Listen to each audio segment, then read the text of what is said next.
नमस्कार, जय श्री कृष्ण। मैं जया गुप्ता। इस वीडियो में मैं अधिक मास पुरुषोत्तम मास का महत्म्य लेकर आई हूँ। पुरुषोत्तम मास में जब आप स्नान करते हैं तो स्नान के बाद भगवान श्री हरि विष्णु की पूजा करने के बाद रोज महत्म्य सुना जाता है। तो पहले दिन का महत्म्य यानी पहला अध्याय में लेकर आई हूँ आपके लिए। इस अध्याय में हम सूत जी का मुनियों से तीर्थों का वर्णन और शुक्रदेव जी के आगमन की कथा सुनेंगे। तो आइए देखें प्रथम अध्याय। भक्तों को कल्पवृक्ष। वृंदावन में लीला विनोद करने वाले वृंदावन बिहारी अद्भुत पुरुषोत्तम भगवान को मैं नमस्कार करता हूँ। नरों में श्रेष्ठ भगवान नर नारायण को नमस्कार कर माता सरस्वती तथा जगत गुरु व्यास जी को सत्कार्य में सफलता प्राप्त करने के निमित्त प्रणाम करता हूँ।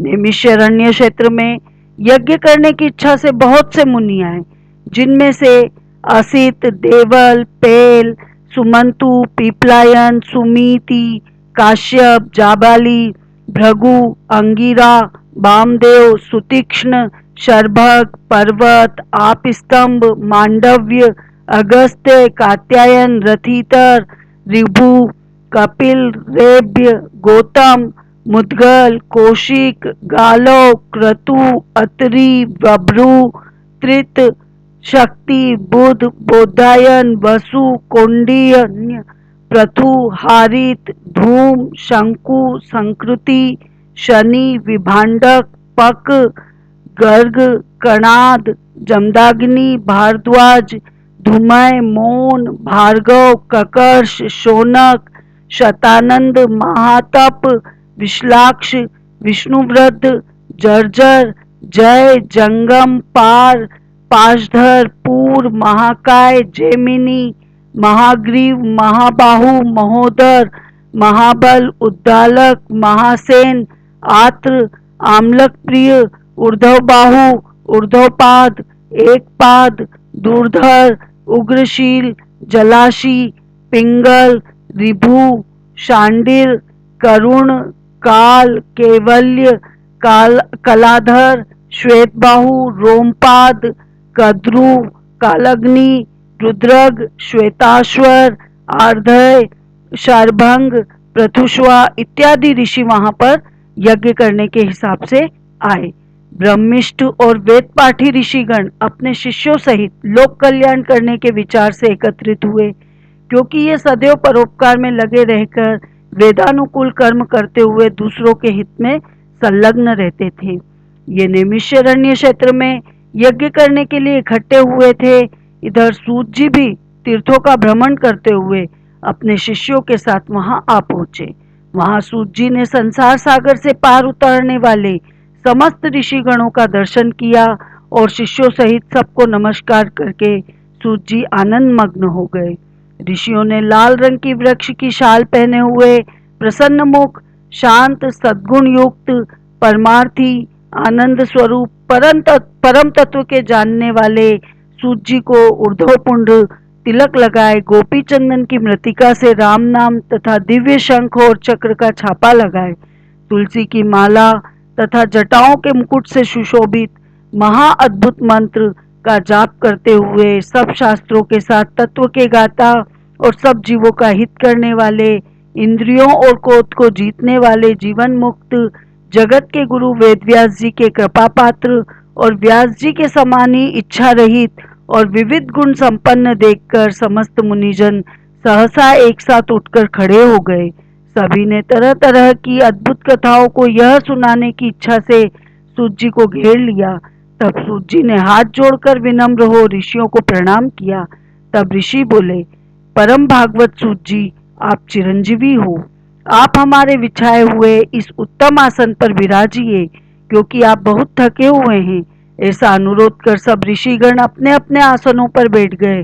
तब तपोवृद्ध रोमहर्षण के पुत्र श्री सूत जी ऋषियों से आज्ञा लेकर अपने आसन पर बैठ गए।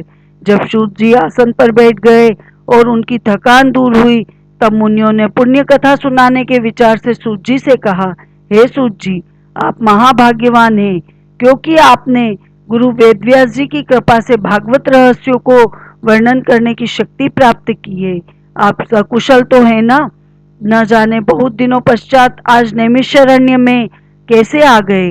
आप वेदव्यास जी के शिष्यों में शिरोमणि, हम सबके पूज्य हो। हम लोगों ने संसार में सार रूप सहस्त्र कथाएं सुनी है, उनमें भी सार रूप और श्रेयस्कर आपके मन में जो परिणाम में शुभदायक निश्चित विषय हो, जो संसार रूपी समुद्र में डूबे हुए लोगों को पार लगाने वाला हो, अज्ञान रूपी अंधकार में ग्रसे हुए लोगों को ज्ञान रूपी मंत्र देने वाले हो। हे सूत जी, आप इस संसार रूपी रोगों को नष्ट करने के लिए रसायन के समान उत्तम कथा रूपी सार को हमारे सन्मुख वर्णन कीजिए, जिसमें हरि लीला रूपी रस मिला हुआ और परमानंद का कारण हो। ऋषियों के ऐसे वचन सुनकर सूत जी ने हाथ जोड़कर आदर करते हुए बोले, हे मुनि जनों, आप सब मेरा मनोहारी उपाख्यान सुनिए। मैं पहले पुष्कर नाम के तीर्थ को गया, वहां स्नान करके देवताओं, ऋषियों और पितरों को तर्पण आदि से तृप्त किया। पश्चात जन्म मरण आदि सब बंधन विनाशिनी यमुना के तट पर गया। वहां से क्रमानुसार अन्य तीर्थों में होता हुआ गंगा जी के तट पर आया। फिर काशी होकर गया पहुंचा, वहां पितरों का श्राद्ध किया। त्रिवेणी और कृष्णा होकर गंडकी में स्नान करता हुआ पुलह मुनि के आश्रम में गया। वहां फिर धेनुमती में स्नान करके सरस्वती के किनारे 3 दिन तक उपवास करके गोदावरी पहुंचा। फिर कृतमाला, कावेरी, निर्विघ्निया, तामपर्णी, त्राप्ति, बेहयासी, नंदा, नर्मदा और शर्मदा में स्नान करके चरमनवर्ती होता हुआ सेतुबंद रामेश्वर गया। वहां से बद्रिकाश्रम धाम पहुंचा। वहां नारायण का दर्शन तपस्वियों को नमस्कार करके फिर नारायण की स्तुति कर सिद्ध क्षेत्र आया। इन सभी तीर्थों में भ्रमण करते हुए कुरुक्षेत्र गया। वहां से जांगल देश होता हुआ मैं हस्तिनापुर पहुंचा। वहां पर मैंने सुना महापुण्यवान राजा परीक्षित बहुत से ऋषियों के साथ गंगा जी को जा रहे हैं। उनमें अनेक सिद्धि योगी और महासिद्ध मुनि थे। कोई निराहारी, कोई केवल वायु भक्षण करने वाला, तो कोई पत्तों को खाकर रहने वाला था। कोई केवल श्वास के बल पर ही जीने वाला, तो कोई फलाहारी, तो कोई फेन का आहार करता था। हे विप्रो, उस समाज में कुछ पूछने की कामना से मैं भी वहां गया और वहीं भगवान मुनिराज व्यास जी के पुत्र महातेजस्वी श्री सुखदेव जी का आ पहुंचे, जिनका मन भगवान श्री कृष्ण के चरण कमल में लगा हुआ था। उनकी 16 वर्ष की आयु थी। शंख के समान कंठ, लंबे और चिकने केशों से घिरा हुआ मुख था। शक्तिवान कंधे, चमकती हुई कांति, अवधूत वेश, ब्रह्म स्वरूप बालकों से घिरे हुए थे जो उन पर थूक रहे थे। स्त्रियां धूल फेंक रही थी जैसे भिनभिनाती मक्खियों से घिरा हुआ हाथी। ऐसे महामुनि शुक्रदेव जी को धूल से सने देखकर समस्त मुनिगण एक साथ उठकर हाथ जोड़कर खड़े हो गए। इस प्रकार बड़े बड़े महर्षियों द्वारा उन्हें पूजित देखकर परेशान करने वाली स्त्री और बालक दूर से ही पश्चाताप करते हुए उनको प्रणाम कर क्षमा याचना करते हुए तथा पछताते हुए अपने अपने घर चले गए। तब मुनियों द्वारा बिछाए गए कमल चक्र पर जैसे ऊंचे श्रेष्ठ आसन पर श्री सुखदेव जी विराजे। वहां व्यास पुत्र ज्ञान रूपी महासागर शुक्रदेव जी द्वारा पूछे गए ऐसे शोभा पाने लगे जैसे तारागणों के मध्य चंद्रमा। इति श्री पुरुषोत्तम मास कथा प्रथम अध्याय समाप्त। आपको मेरा ये वीडियो अच्छा लगा हो तो इसे लाइक और शेयर कीजिए। अभी तक यदि आपने मेरे चैनल को सब्सक्राइब नहीं किया है तो कृपया मेरे चैनल को सब्सक्राइब कीजिए। हिंदू धर्म, संस्कृति, तीज त्योहार, व्रत कथा, रीति रिवाज इत्यादि जानने के लिए मेरे साथ बने रहिए। जय श्री कृष्ण।